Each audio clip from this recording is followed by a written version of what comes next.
या मम्मी मैं ना एक बार कपड़े चेंज कर लेता हूँ, बाद में बात करूँ।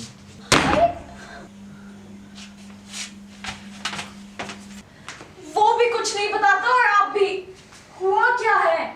अपने लाडले बेटे जाके पूछ ले क्या कर क्या है उस स्कूल में जाके। आप इतना गुस्सा क्यों करते हैं? आराम से बोलिए ना। आराम से?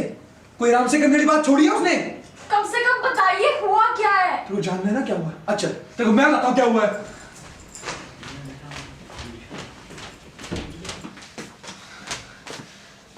बोलना, माँ कुछ पूछ रही है, जवाब दे उसको। स्कूल में क्या हुआ था? बोल। टीचर आगे तो बड़ी जुबान निकल रही थी, बड़ी आवाज निकल रही थी। कहां गई अक्कड़? अब बाल बढ़वा लो इनसे, कान भिदवा लो इनसे। माँ आपको जवाब नहीं दिए जाते इनसे। अरे आप छोड़िए ना। बता बेटा क्या हुआ स्कूल में? हुआ क्या है? तू ना 2 मिनट चुप हो जा, मैं बात कर रहा हूं ना, और तू मेरी सुन। बोल। एक बच्चा है, छोड़िए ना आप। कोई बात मैं बोल रहा हूँ क्या? क्या सुनना चाहते हो? सुनना क्या चाहते हो? पता तो आपको भी ये हुआ क्या है। इस बार तो सब खत्म करके आया हूं मैं। निकाल दिया मुझे स्कूल से। 2 साल से कह रहा हूं कि स्कूल चेंज करवा दो, स्कूल चेंज करवा दो, पर बेटा नहीं। बचपन से इसी स्कूल में पढ़ा है, 12वीं भी इसी से कर लेना। करवा लो 12वीं और। तो गलती मेरी है, तो गलती मेरी है। नहीं नहीं मैं तेरे को पापा। प्राइवेट स्कूल से पढ़ाया तो गलती मेरी है। नहीं नहीं पापा, गलती तो मेरी है। गलती तो मेरी है कि मैंने समझा कि आप मुझे समझोगे। कभी बैठ के बात करिए मेरे से, कभी समझने की कोशिश करिए मुझे। नहीं, चुप करना। अकल नहीं है तुझे अपने बाप से बात करने की? बस कर करनी है। नहीं नहीं मम्मी, आज तो बात करने दो इनसे। और आप, इतनी दिक्कत है मेरे से तो चले क्यों नहीं जाते मेरी जिंदगी से? चले क्यों नहीं जाते मेरे तो।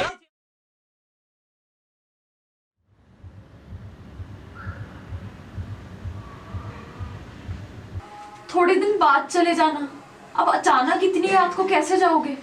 अरे मेरी मर्जी नहीं चलती यहाँ, अब ऑर्डर्स आए तो जाना पड़ेगा। वैसे भी बहुत छुट्टियां बिता दी यहाँ पे। हाँ लेकिन इतनी रात को कैसे जाओगे? कोई ट्रेन भी नहीं मिलेगी। वो मैं अपने आप देख लूंगा, तू अपना और उसका ध्यान रखियो।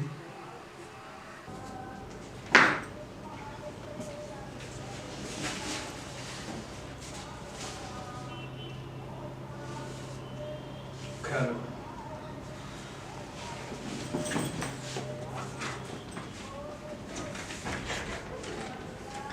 जल्दी आना।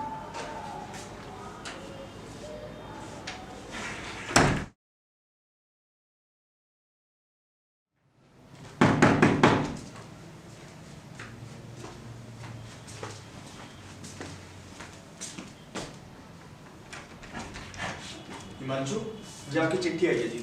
जी यहाँ पे साइन कर दीजिए आप।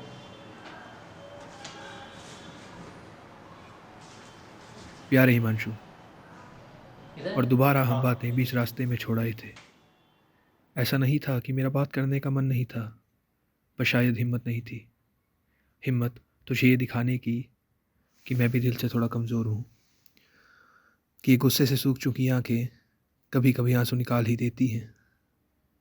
3 साल 4 महीने का था तू जब उस स्कूल में तेरे साथ साथ मैंने और तेरी मम्मी ने भी एंट्रेंस टेस्ट दिया था। 13 साल का सफ़र था ये हमारा, और उस मामूली सी लेकिन टेढ़ी सी बिल्डिंग का। बड़ा सीधा सा सफ़र था। कभी सोचा नहीं था कि इतनी रुकावटें और मोड़ देखने भी बाकी हैं। उस स्कूल से सिर्फ तू नहीं पढ़ा था, तुझे पढ़ाते हुए साथ साथ मैं और तेरी माँ भी पढ़े थे। वो एशियन मरीनर वाली कविता तो याद ही होगी, कितनी बार मार मार कर तुझे समझानी पड़ी थी। और वो 7वीं का रिज़ल्ट, जब मैं और तेरी माँ टीचर के सामने झगड़ने लग गए थे कि किसकी वजह से इस बार तेरा रिज़ल्ट अच्छा आया है। शायद इसीलिए ही ये सब कुछ इतना मुश्किल था। आदत सी हो गई थी, आदत तुझे उस यूनिफॉर्म में देखने की। अरे जब भी मैं छुट्टियां लेकर घर वापस आता था, मेरी छुट्टियों का एहसास तभी होता था जब मैं अपनी फ़रारी निकाल कर तुझे स्कूल से घर लाया करता था। वो दिन याद है जब तेरी मैडम ने घर पर फ़ोन करके मम्मी को कहा कि आके बच्चे को कोई लंबा सा आदमी लेने आया है। कैसे याद होगा तुझे? सिर्फ 5 साल का था तू। अच्छा, हमारे टाइम की तूने वो सारी कहानियाँ तो सुन ही रखी होंगी कि हम नदियाँ पार करके 20-20 किलोमीटर नंगे पाँव चल के स्कूल जाया करते थे, है ना? बेटा एक सच बताऊँ, ऐसी कहानियाँ मुझे मेरे बाबा ने भी सुनाई थी। माँ बाबा के खून के साथ साथ बच्चों के अंदर उनकी ज़्यादातर आदतें भी आ जाती हैं। जिस तरह मेरे बाबा ने मुझे ये कहानियाँ सुना के स्कूल जाने और कामयाब होने का हौसला दिया, मैंने भी तो तेरे साथ वही किया ना। और मेरे बाबा की तरह मैं भी कभी अपने बेटे से बात करना सीख नहीं पाया। ये लड़ाइयाँ ही एक वो चीज़ थी जिससे हमारे मन की बातें चाहे भड़ास बनकर बाहर निकलती थी, पर निकलती तो थी ना। जब भी तेरी गलतियों को सब लोग हमारी परवरिश की गलती बना देते थे ना, तो सच में बहुत बुरा लगता था। और इन्हीं गलतियों को रोकने के लिए मैं हमेशा तुझे नई नई चीज़ें करने से रोकता रहा। शायद कभी आराम से बैठकर बात करी होती तो चीज़ें काफ़ी अलग हो सकती थी। शायद हम इतने करीब हो सकते थे कि उस दिन की लड़ाई की जगह एक दूसरे को समझ पाते। एकदम से चले जाने के लिए माफ़ करना। और अभी लेटर ही है जिससे हम अगले 5 महीने तक जुड़े रह सकते हैं। गले लगाकर तुझे बहुत सारी चीज़ें समझाने का मन है, पर पता है क्या, ये सफ़र यानी ये ज़िंदगी तेरी है और इसकी मंजिल का रास्ता तूने खुद ही बनाना है। आने वाले सफ़र में बहुत सारी गलतियाँ होंगी, बहुत बार मुँह के बल भी गिरेगा, लेकिन याद रखियो, जब भी गिरने के बाद तू वापस अपने पैरों पर खड़ा होगा ना, वो फीलिंग होगी ना, वो आज तक की सबसे अच्छी फीलिंग होगी। मैंने तो तुझे आज तक चिंता में रोके रखा, पर बेटा अब तो रुकियो मत, अपने पंख निकाल और भर दे उड़ान। डरियो मत, शुरुआत में थोड़ी थकान भरी सांसें होंगी, लेकिन पंख फैलाने के बाद तो तेरा खुद का आसमां है।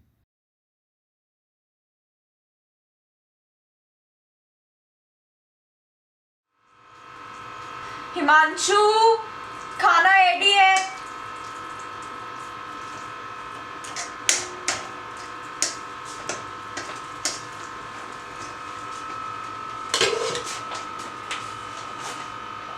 क्या हुआ?